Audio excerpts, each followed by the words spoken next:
வணக்கம் சார். வணக்கம்மா. கடகராசிக்கு 11ஆம் இடம் குரு பகவான் வராரு. அதனால குரு பெயர்ச்சி பலன் எப்படி இருக்கும் கடகராசிக்காரர்களுக்கு இந்த வருடம் அப்படின்னு சொல்லுங்கள் சார். கண்டிப்பாக குரு பொதுவாகவே 2, 5, 7, 9, 11ஆம் இடங்களுக்கு வரும்போது அது சாதகமான பலன்களே கொடுக்கும் அப்படிங்கிறது நம்ம பாரம்பரிய ஜோதிடத்தோட பொதுவான விதி தான். அதே சமயத்தில் கடகராசிக்கு குரு எந்தெந்த இடத்துக்கு உரியவர் அப்படின்னு பார்க்கணும், அவர் எங்கே வராரு அப்படின்னு பார்க்கணும். கடகராசிக்கு குரு 6ஆம் இடத்துக்கும் 9ஆம் இடத்துக்கும் உரியவர். அவர் இப்போ 11ஆம் இடத்துக்கு வராரு. அப்போ 11ஆம் இடம் அப்படிங்கிறது லாபத்தை குறிக்கக்கூடிய ஒரு இடம். 6ஆம் அதிபதி கடகராசியிலேருந்து கரெக்டாக 6வது ராசி தனுசு. அப்போ 6ஆம் அதிபதி 11க்கு வரும்போது 6ங்கிறது கடன், வழக்கு, ரோகம் அப்படின்னு சொல்லுவாங்க. இந்த மூணுத்துலேருந்தும் ஒரு விடுதலை கிடைக்கும். 11ஆம் இடங்கிறது எல்லாத்தையுமே விடுதலை கொடுக்கக்கூடிய ஒரு இடம். அதாவது எல்லாத்துலேருந்தும் விடுபடுறது, எல்லாத்துக்கும் தீர்வு காண்ற இடம் அப்படின்னு சொல்லுவாங்க.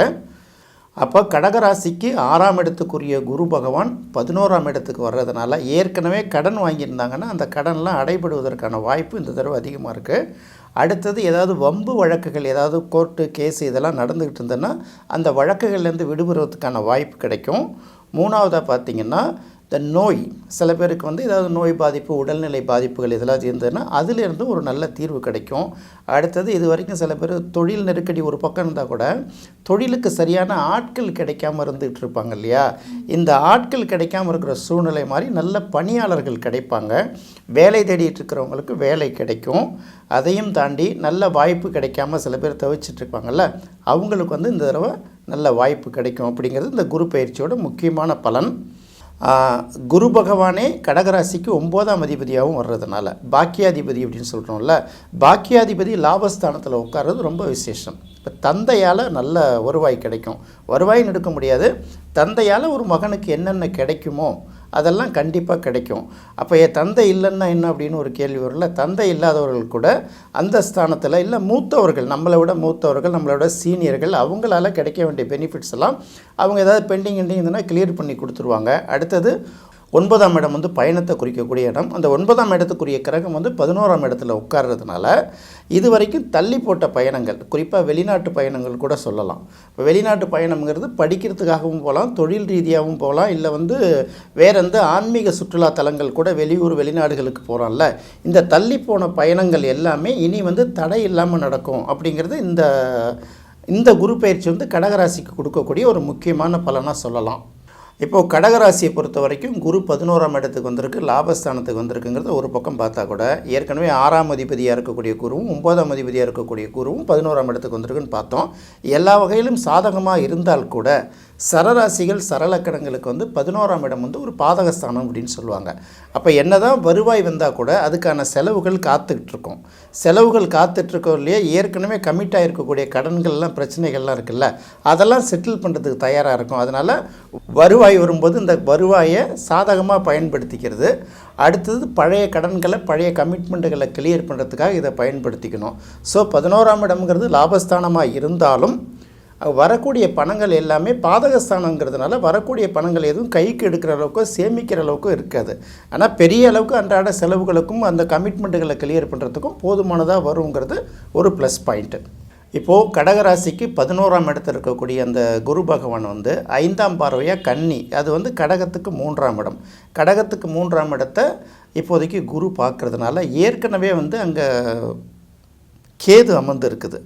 அந்த கேது அப்படிங்கிறது பார்த்திங்கன்னா 3ஆம் இடத்து கேருக்கு ரொம்ப வலிமை அதிகம். அதாவது இந்த புதிய புதிய கண்டுபிடிப்புகள் கண்டுபிடிக்கிறாங்க. அதை ஜென்ரலாக என்ன சொல்லுவாங்கன்னா தேவதை வசியம்னே சொல்லுவாங்க. அது ஜென்ரலாக நம்ம இது ஏதோ மந்திர தந்திர சம்மந்தப்பட்ட வார்த்தைகள் இல்லை. முன்னேற்றத்துக்கான வழிகள், தீர்வுகளுக்கான வழிகள் அவங்களுக்கு ஏதோ ஒரு வகையில் அவங்க மூளையில் ஏதோ ஒரு இடத்துல உதிக்கும். அதுதான் கண்டுபிடிப்புகளாக மாறுறது, சாதனைகளாக மாறுறது. அப்போ கேதுங்கிறது 3ஆம் இடத்துல இருக்கக்கூடிய மிகப்பெரிய பலம். அந்த கேதுவை இப்போ குரு பார்க்குறதுனால ஏற்கனவே அந்த கன்சீவ்னு சொல்கிறாங்கல்ல, மைண்டுக்குள்ளே ஒரு முடிவு பண்ணி வச்சுருப்பாங்க. சில விஷயங்கள் ஏதாவது ஒரு விஷயத்தை கண்டுபிடிச்சி வச்சுருப்பாங்க. ஆனால் அதை இம்ப்ளிமெண்ட் பண்ணுறதுக்கான சரியான வாய்ப்பு இது வரைக்கும் கிடைச்சிருக்காது. அந்த வாய்ப்பு இனி அவங்களுக்கு கிடைக்கும். தைரியஸ்தானத்தில் பார்க்குறதுனால சில விஷயங்களை தைரியமாக முடிவெடுப்பாங்க. சில விஷயங்களை செயல்படுத்துறதுக்காக சிலரை சந்தித்து அவங்களோட உதவிகளை கேட்குற மாதிரி இருக்கும் இல்லையா, அது இது வரைக்கும் தடைபட்டு போயிருக்கும். அது இன்னமும் கிளியர் ஆகும்.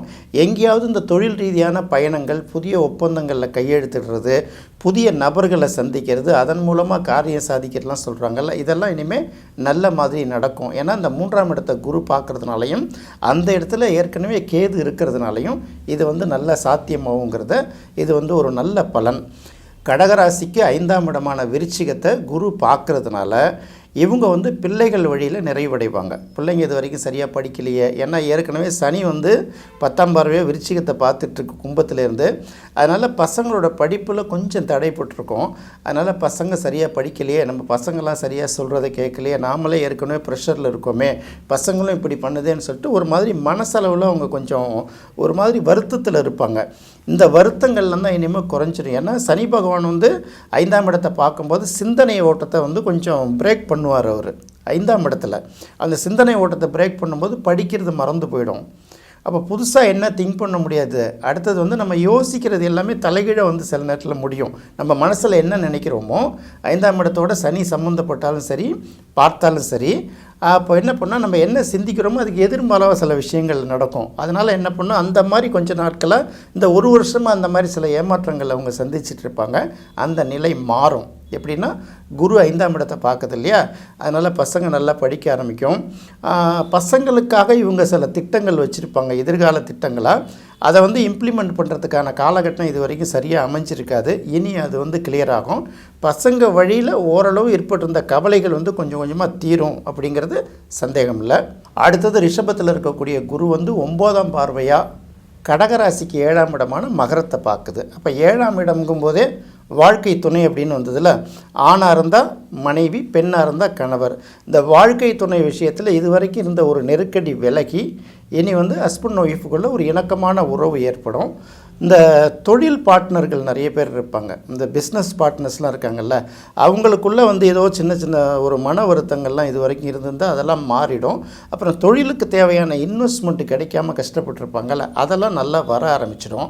அதனால் கொஞ்சம் அந்த தொழிலில் உள்ள அந்த நெருக்கடி, அந்த சுணக்கம்லாம் நீங்கி ஒரு இணக்கமான சூழ்நிலை உருவாக்கி அடுத்த கட்ட முன்னேற்றத்தை நோக்கி அவங்க போக ஆரம்பிச்சிடுவாங்க.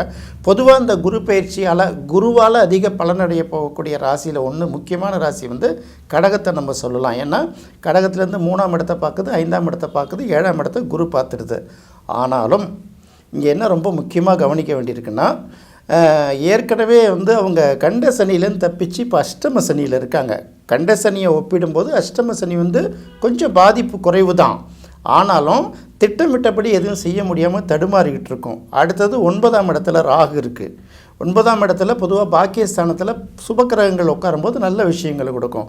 பாவக்கிரகங்களை உட்காரும்போது மனதில் தேவையில்லாத ஒரு சந்தேகத்தையும் அச்சத்தையும், அடுத்தவங்க நமக்கு இடைஞ்ச பண்ணிட்டாங்களோ, அடுத்தவங்க நமக்கு மந்திரம் பண்ணிட்டாங்களோ, ஏதாவது செய்வனை செஞ்சிட்டாங்களோ, இந்த மாதிரி சிந்தனையெல்லாம் கொடுக்கும். அதனால் இதுக்கெல்லாம் இடம் கொடுக்காம அடுத்த கட்டத்தை நோக்கி போகணும்.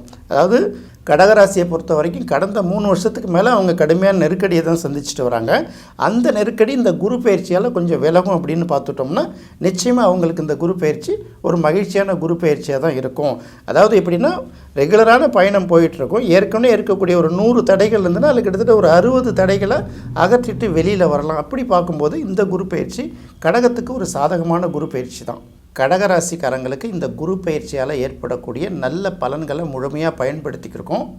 மற்ற கிரகங்களால் ஏற்படக்கூடிய சில சின்ன சின்ன நெருக்கடிகள், அதெல்லாம் தடைகளை வந்து குறைச்சிக்கிறதுக்கும் அவங்க பண்ண வேண்டிய விஷயம் என்னென்னா, வியாழன் அல்லது வெள்ளிக்கிழமைகளில் பசுவுடன் கூடிய கிருஷ்ணன் இருக்கிற கோயிலாக பார்த்து வழிபாடு நடத்துறது ரொம்ப சிறப்பு.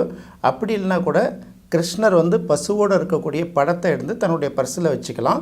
தேவைப்படுறப்பெல்லாம் எடுத்து பார்த்துக்கிட்டிங்கன்னா இது உங்களுக்கு நல்ல மன மகிழ்ச்சியையும் பெரிய பெரிய தடைகள்லாம் விலகுவதற்கும் வழிவகுக்கும். கடகராசிக்கான குரு பயிற்சி பலன்களை நம்ம பார்த்தோம். சிம்ம ராசிக்கான குரு பயிற்சி பலன்களை அடுத்த நிகழ்ச்சியில் பார்ப்போம். நன்றி, வணக்கம்.